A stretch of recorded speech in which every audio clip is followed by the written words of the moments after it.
And I'm going to start with a technique called reversing Mace.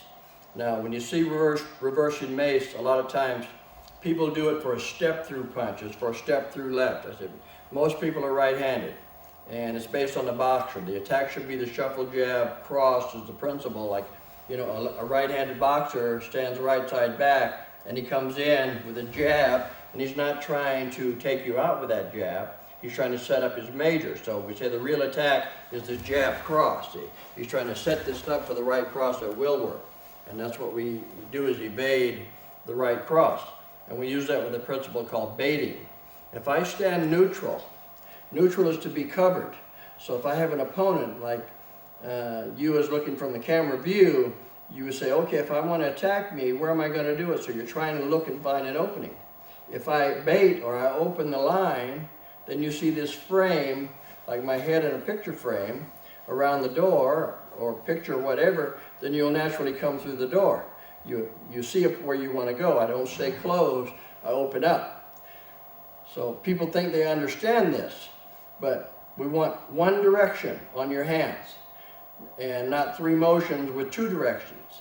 And what I mean, if I open up, then my right hand goes to the left. That's one. Then my left hand goes to the right. That's two. And then it turns around and goes back to the left for the third move. So you get 1, 2, 3.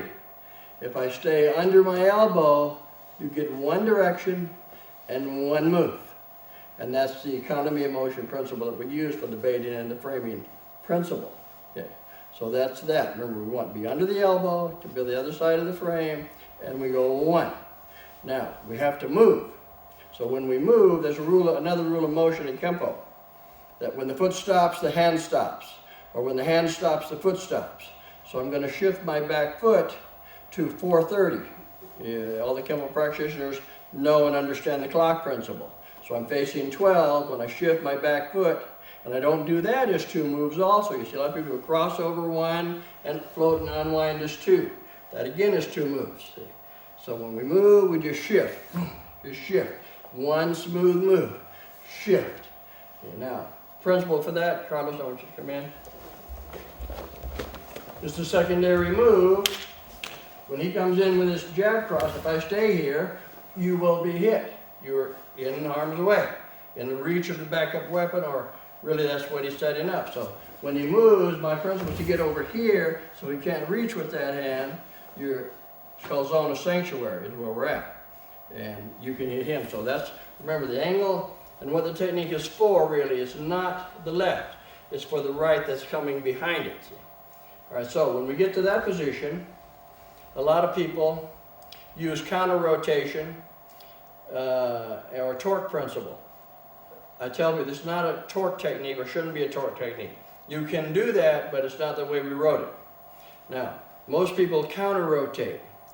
If you understand Kenpo terminology, in the 2 rotations, direct and counter, counter is when your body turns the opposite direction of the strike. So if I'm going to strike to my right, but my body turns to the left, that's 2 different directions, like this, going 2 different directions. My hand is going one way, my body's the other. We use this, but very rarely. It's not a good power principle. Direct rotation is better when you turn your body into the direction.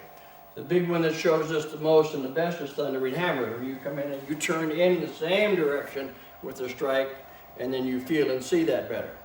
But we say it should be a backup mass technique with a straight line motion.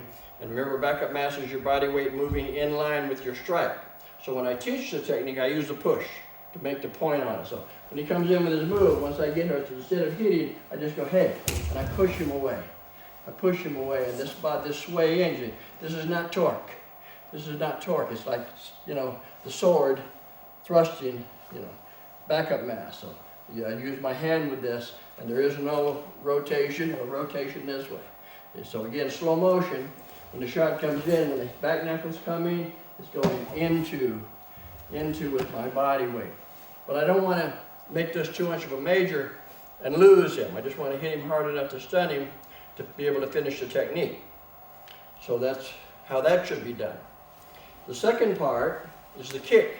The kick is one of the most misunderstood, whatever, don't know why, many reasons, done improperly.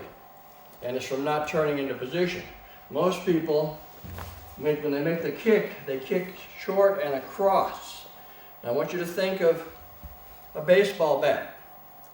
If I was to hit his leg with a baseball bat, that would move his foot out, would knock his foot out this way. And you move the person.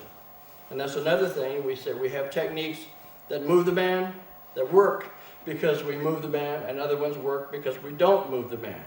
And this is when we don't want to move the man. We want the foot to stay right there. And so when he shuffles in, he says, I want that foot to stay there, and the force has to be downward diagonal, like an X, like cutting an X. If that comes in from above his belt, Mr. Parker, when he used to make us do this, he said, if I don't see your foot go above his belt, I'm going to hit you with a stick. This made sure that this happened. Now, let's go to the other side here so you can see this. When he comes in, see, you substitute my foot, my hand for my foot. My foot's on the floor, that's going to do the weapon. So it comes up, and I make sure it gets above his belt. Goes under the butt, slides down, all this travel, complementary angle in the back of the knee, hits that knee and takes the knee down without moving the foot. And that's the principle. So to do that, you have to turn your back. So when I teach the technique, that's the way I start it. When I teach it, I do it this way. So okay, he comes in, I hit, I turn my back, and I back kick. This is the position you have to be in to do this kick correctly. Yeah. You can't keep your front to the man and turn your foot over and kick down. So that's why people kick across, they don't turn. Okay. So I relate it to 5 swords. When we're doing 5 swords, just so you see this side. The punch, the last punch, when the punch goes in to bend him over, it comes up high and drops in on the diagonal. So that's the move we're matching with the foot. But you say, okay, in a real fight, what is there to end a real fight? See, we hit in minors and majors. Minors are not designed to end the fight, majors are. So we don't really have a major in here. Now we call the right hand major, the left hand minor, and the feet same. But just because it's your right hand or your left hand doesn't really make the whole thing. Target and travel says that. You know, like I say, if I punch him, you know, with everything I got in the knee, will that end the fight? No. See, with a strong hand, why shouldn't it? Well, the target and the travel says it won't. So even though this is your right hand, when he comes in, it's already basically unloaded. There's not a whole lot of travel here. And this target says that probably won't end the fight. So you just evade and get ready to take that on. So when you got here, and then you turn your back to make this kick correctly, if you haven't done it or didn't make it, you have a monkey on your back. You turned your back to the opponent, see, and that is something you don't want to do. You know, it's one of the rules of motion, and you're not really taking your eyes off of him, but it's like the same thing. You're getting out of the fight. It's like, I keep my eyes on him, but I do this. I can't fight from here. I have to be in position to fight. See, so that's right. Rule number 1 is what that would relate to is establish a base. I lost my base to be able to work from. In the old days, when we wrote the manuals in the 60s, we wrote one version of each technique to teach an idea or principle. But there used to be many variations to every technique. Some of the old guys remember you had, you know, like the snake and the elephant, A, B, C, D, E, F, G, sometimes all the way to K variation. But there was nothing written. So we say we got writer's cramp from writing these out in the first place with just one technique to write out, and the manual's this thick. We say we'd have a set of encyclopedias if we wrote all the variations. So we said we'll leave those to be taught on the mat. So this is something you should do, is learn different variations and ones that stay more with rules and principles. Keep the pressure on, don't let off. Marines have a saying they call relentless pursuit. That means you just relentless in your pursuit. You don't stop until he's down and out or whatever. Or like, you know, one of the old guys, Tom Kelly, used to say you're not done until you're home sitting on the couch. And I always use that. So we're working principle and not turning your back. And we'll do that variation now. So when he comes in with his move, I do exactly the same thing. When I settle, I make my hit Now remember, I didn't show that on time, but I'm just talking about what's going on. So we're going to follow the rotation. So the right hand, just looking at the right hand, we're going to parry, load, back knuckle, contour the body up to the shoulder grab. You're just going to make a circle.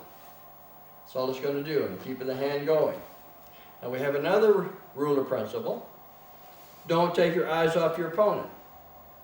Why? Very simple. The opponent won't take his eyes off of you. You know, the old thing they used to show in the movie, you start fighting, say, hey, are your shoes untied? Pow! See, I get one, I look down and he gets hit. He took his eyes off me. I was trying to get him to take his eyes off. So, in a real fight, he's got glue on his feet. He can't move. Can't move his feet. But if I do this, you can't move your feet. You cannot move your feet. Your feet are glued down. But your head's not. He's looking at me. That's natural. See? It's not natural for him to look that way if I go this way. He's going to keep his eyes on me. So that brings in our next insert. So when we move, I'm just going to work one-handed so you can see this. I'm not going to use my left hand. When I parry, hit, and grab, oh, excuse me, I didn't mean to poke you in the eye. See, it's going to be there because he's going to be looking at me. It's just on the way to the grab and how close the fingers are to the eye. See, it will be there, so you don't have to go way over somewhere else to come back to the grab. It's right there. When you grab and poke and grab, it will be there. See, so that's an insert move that works because of that rule. You know, don't take your eyes off your opponent. You know he's going to be looking at you. Now bring it in both hands. When this happens, right into the check. I have to check this. I have to be conscious of the elbow. There's 3 joints in the arm, like the leg. Shoulder that moves, elbow that moves, and wrist that moves. When we check an arm or a leg, we try to check 2. Sometimes the ground is the second check on the leg. If I pressure the knee, the foot's on the ground, so we are controlling 2 joints. Or I'd be at the knee and the hip or up in here somewhere. So when this goes in, don't raise this up as you start to move in and use your elbow. On the third hand, this, and drop it down into a zone, use your body, what we call third hand, to prevent the motion. There's a saying, an old saying in the States, give him an inch, he'll take a mile. Give him an inch, he'll take a mile. And we say, yeah, a mile of teeth. You know, don't want him to take a mile of teeth out. See, if you leave this up here, you can do that. See? So you drop it down, so get it out of the zone that your head is in as you do this. Now, instead of turning away and kicking with the back foot, we do what I call the long 2 variation. That's what it is. In long 2, we have this move. Okay? So, just standing there. This is the move, the in long 2. And we come in and we get down. Okay, well, you get down, you get up, or a different way when you do the motion. So that's what we're doing. When he comes in and I do my move, I say, hey, this is right out of long 2. When I land, the elbow is in the back of the head. And now, something important to remember. Bracing angle, another rule of motion. If he comes in, now we're looking at just the feet. If he comes in, and I do my thrusting sweep kick, this is called, and he goes down, and I land in a twist, or crossover. Any pressure here, just lean on me. There you go, push it. I don't have any bracing angle. I have to turn my foot. So the foot is pointed this way when I hit, toes out. I don't leave it there and drop in, because I lose my bracing angle. I have to turn my foot in, forward, and get in a kneel. This gives me a bracing angle on him. Better, much better than you were. We're not going to be here long anyway, because we're using that elbow, and that's normally I teach this in pieces. I don't do the elbow at first. Or, to show the other part, that's another rule of motion in Kenpo. Mr. Parker used to say, you do as much as you can at once. As much as you can at once, as long as you don't get a detraction. That means you try to do too much, and one robs from the other, and you lose effectiveness.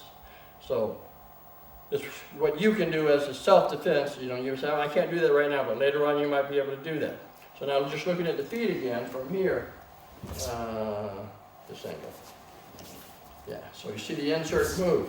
When you come in and you just kick him down, when we drop in this kneel, you see what I'm doing to the ankle? Yeah. I'm trying to drop and break the foot, because he will be this position, usually, up on the instep. And dropping that knee in there can break the tops of the foot, or the tarsals, the little bones at the top of the foot.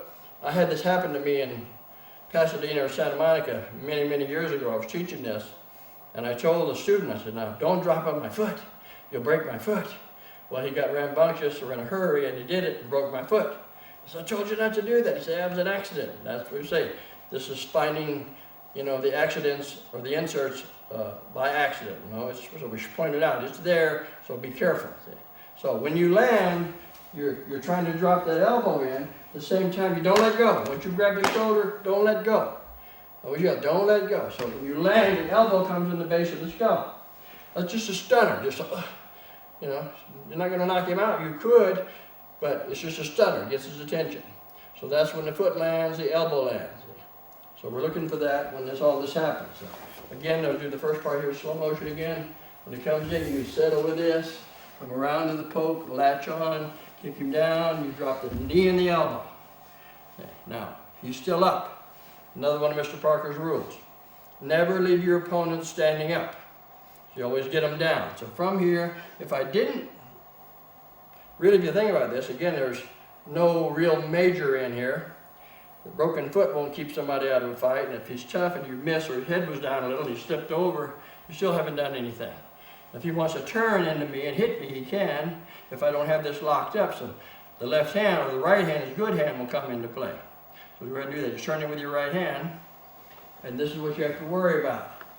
So that's with the exercise. So when I did from the elbow, now I can let go. You don't let go till then. Turn his head away and control that so the hand can't come to me, and he doesn't want to come to me with it in. He wants to get my hand out of his face. So when he's reaching for that, I just step back, pull, and I drop, and his own weight falling breaks his elbow across my knee. And if you just pow that move, that's enough. But we says, I didn't get it. Maybe I didn't get it. Switch to break it again, and this puts the knee, see the knee is your finishing move behind the head. And again, with beating on the head is the best target. See? So that you can keep going from there as long as you want, but you shouldn't have to. See? So we'll do the whole thing up to that in slow motion. I'll do it from both sides so you can watch. See, when I come in, hit, around to the poke, take him down, drop the knee and the elbow, turn him away with the break, hop, and knee, and you shouldn't have to do any more. From this side, he comes in, hit, make the poke, thrust down, drop the knee, turn the head, break, hop, switch, and knee. And that's the basic second variation of reversing mace.